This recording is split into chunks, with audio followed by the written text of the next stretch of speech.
भाई एक सवाल है, ये बताइए दुनिया का सबसे बड़ा बीफ एक्सपोर्टर कौन सा देश है? ब्राजील? नहीं भाई। अमेरिका? नहीं भाई। भारत है। वही भारत जहां बकरीद से पहले 50 ऑर्गेनाइजेशन प्रेस कॉन्फ्रेंस करके बताते हैं कि कुर्बानी होनी चाहिए कि नहीं होनी चाहिए। वही भारत जहां गो रक्षक दल छोटी छोटी मीट की दुकानें बंद करा देते हैं। भाई अब तो बकरा ईद आ रही है और बात शुरू करते हैं हम यहां से ही एक ऑब्जर्वेशन के साथ। भारत में ना एक बहुत अमेजिंग पैटर्न है, जैसे ही बकरीद का आखिरी हफ्ता शुरू होता है एक चीज गारंटेड होती है। क्या कह रहे हैं? बिजली काट देते हैं। अरे वो तो अभी सभी की काट दे रहे हैं, गोदी एंकर चित्रा त्रिपाठी के घर की भी काट दी थी। खैर मुझे क्यों तोड़ा? मैं बात कर रहा हूं प्रेस कॉन्फ्रेंस की। विश्व हिंदू गोरक्षा मंच कहेगा कुर्बानी ऐसी होनी चाहिए, गो माता प्रेम परिवार कहेगा कुर्बानी वैसी होनी चाहिए, अखंड राष्ट्र युवा मोर्चा कहेगा हम सड़कों पर उतर आएंगे। ये बयान देने के बाद सब अपनी अपनी फॉर्च्यूनर में बैठकर चले जाएंगे और उनका ड्राइवर उन्हें उस होटल पे छोड़ेगा जहां लंच में मटन बिरयानी है। भाई ये लोग एक व्हाट्सएप ग्रुप पर हैं, मैं इस बात से 100% कन्विंस्ड हूं। अभी एक मैसेज इनके पास आता होगा और ये 50 ऑर्गेनाइजेशन एक साथ जाग जाते हैं। अब मैं एक सीधा सवाल आपसे पूछना चाहता हूं, ये लोग जो गाय रक्षा के लिए सड़क पर उतर आते हैं, क्या इन्हें पता है कि भारत दुनिया का दूसरा सबसे बड़ा बीफ एक्सपोर्टर है? नहीं ना? अच्छा तो बैठ जाइए, पानी पीजिए, क्योंकि आज भारत के बीफ एक्सपोर्ट की कुंडली खोलने जा रहा हूं। मैं हूं तुषार और ये है जेंजिस्तान। शेक्सपियर ने कहा था what's in a name. Shakespeare को नहीं पता था कि ये एक दिन इंडिया के बीफ एक्सपोर्ट इंडस्ट्री का मोटो बन जाएगा। सच बता रहा हूं भाई।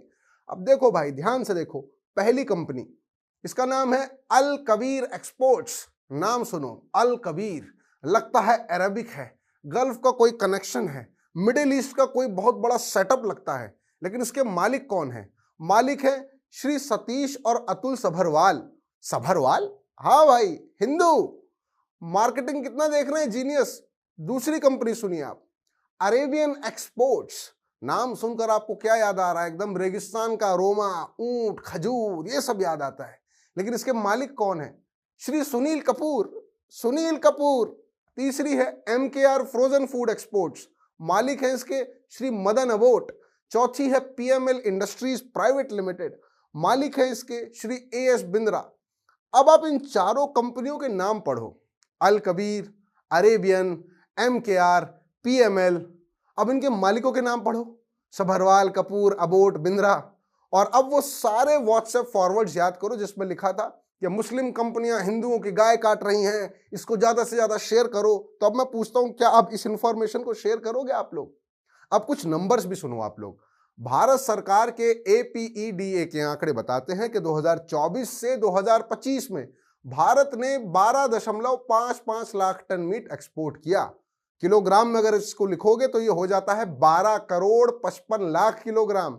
और भारत वो देश जहां गाय राष्ट्रमाता है, जहां गौमूत्र को औषधि माना जाता है, जहां बकरीद से पहले प्रेस कॉन्फ्रेंसेस होती हैं, भारत दुनिया का नंबर 2 बीफ एक्सपोर्टर है। नंबर 1 पर ब्राजील है, नंबर 2 पर हम हैं। ये किसी फर्जी वेबसाइट का डेटा नहीं बता रहा हूं भाई, ये भारत सरकार के अपने विभाग का डेटा है। लेकिन प्राइम टाइम पर इसको लेकर चुप्पी रहेगी ना भाई। क्यों? क्योंकि अगर ये दिखाया तो हिंदू खतरे में है वाला नैरेटिव कैसे चलेगा। और अब आते हैं उस राज्य पर जो इस पूरी कहानी का असली हीरो है, आपका और हमारा, हम सबका प्यारा उत्तर प्रदेश। योगी आदित्यनाथ जी का राज्य, जहां के मुख्यमंत्री ने बूचड़ खाने बंद करो की राजनीति से अपनी पहचान बनाई। हम गौ माता को कटने नहीं देंगे। बूचड़ खाने भी हम लोगों ने बंद किए थे, जो एक कसाई जगह जगह जाके गौ माता को काट देते थे। गौवंश की रक्षा के लिए और उनके संरक्षण के लिए बड़े पैमाने पे गौशालाएं बनाएंगे। अब कुछ फैक्ट सुन लीजिए आप उत्तर प्रदेश के भी। भारत में कुल 75 लाइसेंस स्लॉटर हाउसेज हैं, इसमें से 41 उत्तर प्रदेश में है। रुको, हाँ, 75 में से 41 यूपी में। यानी देश के 55% से ज्यादा लाइसेंस स्लॉटर हाउसेज उस राज्य में है जिसके मुख्यमंत्री गौ रक्षा के सबसे बड़े चैंपियन बताते हैं अपने आप को।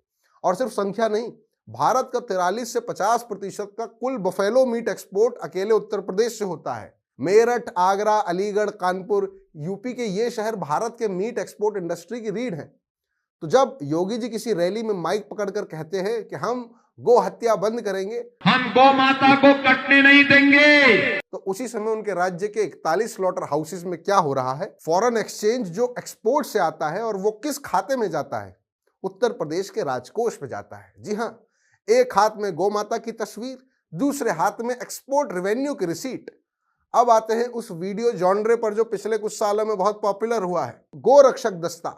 गोरक्षक दस्ते ने मीट की दुकानें बंद कराई। इन वीडियोस का एक पक्का फॉर्मेट है, सबका एक ही जैसा है। 10-12 लड़के लाठियां लेकर आते हैं, एक छोटी सी दुकान के सामने खड़े होते हैं। दुकानदार बेचारा अकेला आदमी जो हर रोज रोटी के लिए काम कर रहा होता है, उसके पास जाते हैं, चिल्लाते हैं, धमकाते हैं। 4-5 लोग वीडियो बनाते हैं, उसको फिर वो व्हाट्सएप पर डालते हैं, फेसबुक पर डालते हैं, फेसबुक पर मोनेटाइज करा के उससे पैसा कमाते हैं, व्हाट्सएप पे डाल के फिर उसके साथ में कैप्शन डालते हैं, जय श्री राम, और एक जिहादी दुकान बंद कराई गई। वीडियो वायरल होता है, टीवी चैनल दिखाते हैं, डिबेट होती है। लेकिन क्या किसी गोरक्षक दस्ते ने कभी अल कबीर के हेडक्वार्टर पर धावा बोला है? क्या किसी ने अरेबियन एक्सपोर्ट्स के ऑफिस के सामने प्रदर्शन किया है? नहीं, क्योंकि वहां सिक्योरिटी गार्ड्स है भाई, लॉयर्स हैं, कनेक्शंस हैं, और सबसे जरूरी वो लोग अपने हैं और अपने तो अपने होते हैं। गौरक्षा सिर्फ उनसे जो कमजोर हैं, जो अमीर हैं, जिनके कनेक्शंस हैं, उनके लिए यही गाय एक प्रॉफिटेबल कमोडिटी है। Moral outreach selective. अब बात करते हैं गौशालाओं की भी। भारत में हजारों गौशालाएं हैं, सरकारी भी हैं, प्राइवेट भी हैं। उद्देश्य है इनका कि भाई बूढ़ी, बीमार, आवारा गायों को आश्रय देना। बहुत ही पुनीत उद्देश्य है। लेकिन जमीनी हकीकत क्या है? देश की अधिकांश गौशालाओं में चारे की भारी कमी है। गायें भूखी हैं, गायें बीमार हैं। जो पैसा सरकार गौशालाओं को देती है उसका अक्सर हिसाब नहीं मिलता है। गौ सेवा के नाम पर फंड रेजिंग होती है और एक बहुत बड़ा बिजनेस बन चुका है अभी। इमोशनल वीडियोस बनती हैं, डोनेशंस आते हैं और गाय उसी दड़बे में बंद रहती है जहां ना पानी है ना चारा। और फिर आती है वो खबर जो सबको चुप करा देती है। अभी हाल ही में राजस्थान से एक बड़ा दुखद वीडियो भी आया है, शायद आप लोगों ने देखा भी हो। एक डंपिंग यार्ड में 500 मरी हुई गायें मिली। 500 एक साथ। ये किसी दुश्मन देश ने नहीं किया भाई, ये पाकिस्तान ने कोई अटैक नहीं किया, ये उस सिस्टम ने किया जो गाय को वोट बैंक की तरह इस्तेमाल करता है। किसकी सरकार है राजस्थान में? भाजपा की ही है ना। और जब वोट नहीं मिलने वाला तो गाय को डंपिंग यार्ड में छोड़ देना है। गाय माता डंपिंग यार्ड में, बताओ 500 की तादाद में, वो भी मरी हुई। अगर ये किसी मुसलमान ने किया होता, आप सोच कर देखिए, आज इस वक्त अभी भी प्राइम टाइम पर वही चल रहा होता। लेकिन ये किसी अपने की जिम्मेदारी थी तो इसलिए चुप्पी बांध रखी है सभी लोगों ने। एक बात और जो कोई नहीं बताता, भारत में कभी देसी गायों की सैकड़ों नस्लें थी। पता है आपको इस बारे में? गिर थी, साहिवाल थी, रेड सिंधी थी, थारपरकर थी, कंग्रेस थी, ओंगोल थी, हरियाणा थी। ये सिर्फ नाम नहीं है, ये उस भारत की धरोहर है जो हजारों सालों में बनी। हर नस्ल उस क्षेत्र की जलवायु, मिट्टी और किसान की जरूरत के हिसाब से विकसित हुई थी। देसी गाय कम खाती थी, बीमार कम पड़ती थी, गर्मी ज्यादा सहती थी। लेकिन 2019 की लाइव स्टॉक सेंसस बताती है कि इंडिजिनस कैटल की संख्या में भारी गिरावट आई है। कई नस्लें तो क्रिटिकली इंडेंजर्ड अभी हो चुकी हैं। क्यों? क्योंकि क्रॉस ब्रीडिंग की अंधी दौड़ हुई। हॉलिस्टीन, फ्रिशियन और ये जर्सी गाय ज्यादा दूध देती हैं तो उनसे क्रॉस ब्रीडिंग हुई, देशी नस्लें पीछे रह गई। एक्सपोर्ट की मांग बढ़ रही थी लगातार। भारी भरकम विदेशी नस्लें एक्सपोर्ट में ज्यादा प्रॉफिटेबल हैं। किसान की बदलती जरूरत भी थी, ट्रैक्टर आ गए, बैल की जरूरत कम हुई। तो जो लोग गाय माता की रक्षा का नारा लगाते हैं, क्या उन्होंने कभी साहिवाल नस्ल बचाने की मांग की है? मैं ये सवाल पूछता हूँ। क्या किसी ने थारपरकर गाय की सेंसस कराने की मांग करी कभी? क्या किसी ने इंडिजिनस कैटल ब्रीडिंग प्रोग्राम के लिए धरना दिया है कभी? नहीं दिया है, और ये देंगे भी नहीं, क्योंकि साहिवाल की तस्वीर कभी भी व्हाट्सएप पर वायरल नहीं होती ना। और मैं दावे के साथ कह सकता हूं, मैंने जितनी ब्रीड्स के नाम बताए ना, ये जितने हिंदू रक्षा दल और ये जितने भी गौ सेवा दल वाले जो सड़क पे घूम के लोगों को धमकाते हैं, इनमें लोगों को नाम भी नहीं पता होगा कितनी ब्रीड्स है। इस देश में ना आउटरीच बिकता है, बायोडायवर्सिटी, कंजर्वेशन, ये सब नहीं बिकता है। समझते हैं ना ये पूरा इकोसिस्टम कैसे काम करता है? समझाता हूं मैं कि देखो ये पूरा सिस्टम काम कैसे करता है। बकरीद से 2 हफ्ते पहले संगठन जाग जाते हैं, प्रेस कॉन्फ्रेंसेस होती हैं, टीआरपी बढ़ती है। 1 हफ्ते पहले कोई वीडियो वायरल होता है, व्हाट्सएप फॉरवर्ड्स चलने लगते हैं, डर बढ़ने लग जाता है। बकरीद के दिन प्राइम टाइम पर देश में तनाव की कवरेज चल रही होती है ना। बकरीद के बाद सब कुछ ठीक रहता है, नेक्स्ट आउटरीच टॉपिक तैयार होता है, डोनेशंस कलेक्ट होती हैं और साल भर अल कबीर अपना एक्सपोर्ट बढ़ाता है भाई। और क्या होता है? यूपी के स्लॉटर हाउसेस चलते रहते हैं, लगातार चलते रहते हैं, और गौशाला में गाय भूखी रहती हैं। ये साइकिल है, आउटरीच से टीआरपी, टीआरपी से डोनेशंस, और फिर डोनेशन से पॉलिटिकल पावर, और पॉलिटिकल पावर से बिग बिजनेस को प्रोटेक्शन देना, और बिग बिजनेस से प्रॉफिट्स निकालना, और प्रॉफिट से फिर अगले साल फिर से outreach, round and round and round and we go. ये साइकिल चलता रहता है और बीच में बेचारी गाय माता जो ना इस गेम को समझती हैं, ना इसमें पार्टिसिपेट करती हैं, बस सफर करती हैं और सफर करती ही रहती हैं। और ये इंटरनेशनल आयरनी सुनिए आप, सऊदी अरबिया, यूएई और दूसरे गल्फ कंट्रीज जो बीफ खाया जाता है उसका एक बड़ा हिस्सा भारत से ही आता है। यानी जिन मुस्लिम देशों के बारे में हमारे यहाँ कहा जाता है कि ये हमारी गाय काट रहे हैं, उन देशों को हम लोग खुद ही मांस एक्सपोर्ट कर रहे हैं। एक्सपोर्ट करने वाले सबसे बड़े हिंदू हैं।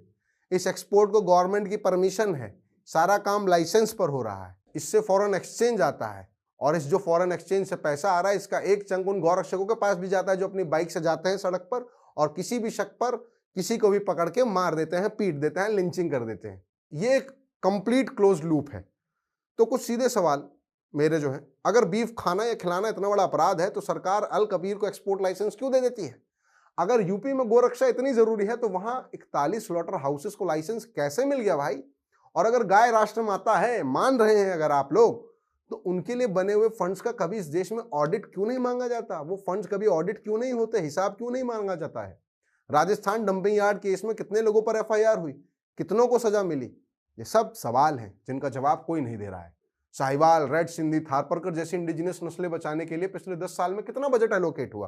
पूछे सरकार से। जब गोरक्षक किसी मुस्लिम बुचर की दुकान तोड़ते हैं तो क्या वो उसी सिटी में अल कबीर का आउटलेट भी तोड़ते हैं? इन सवालों के जवाब खोजो आप लोग। गाय इस पूरे खेल में देखिए एक प्रॉप है, एक सिंबल है, एक टूल है जिसका इस्तेमाल वोट मांगने के लिए होता है, उसका इस्तेमाल आपको आपके सेंटिमेंट्स को भड़काने के लिए होता है, जिसका इस्तेमाल टीआरपी बढ़ाने के लिए होता है, जिसका इस्तेमाल दंगे भड़काने के लिए होता है और जिसका लिटरल इस्तेमाल एक्सपोर्ट करने के लिए होता है। ये फैक्ट चीज है। तो अगली बार जब कोई प्रेस कॉन्फ्रेंस में कहे हम गाय माता की रक्षा करेंगे तो बस एक सवाल पूछो, कौन सी गाय की रक्षा करेंगे? अल कबीर वाली या डंपिंग यार्ड वाली? मैं हूं तुषार गिरी, ये था जंजिस्तान। अगर ये वीडियो इंपॉर्टेंट लगा तो शेयर जरूर कर देना क्योंकि एल्गोरिदम इसे पुश नहीं करेगा, ये काम आप लोगों को करना है। मिलते हैं अगले एपिसोड में, तब तक आप लोग देखते रहिए मॉलिटिक्स और अगर प्लेटफॉर्म पर नए आए हैं तो इस प्लेटफॉर्म को सब्सक्राइब करना मत भूलिएगा। धन्यवाद।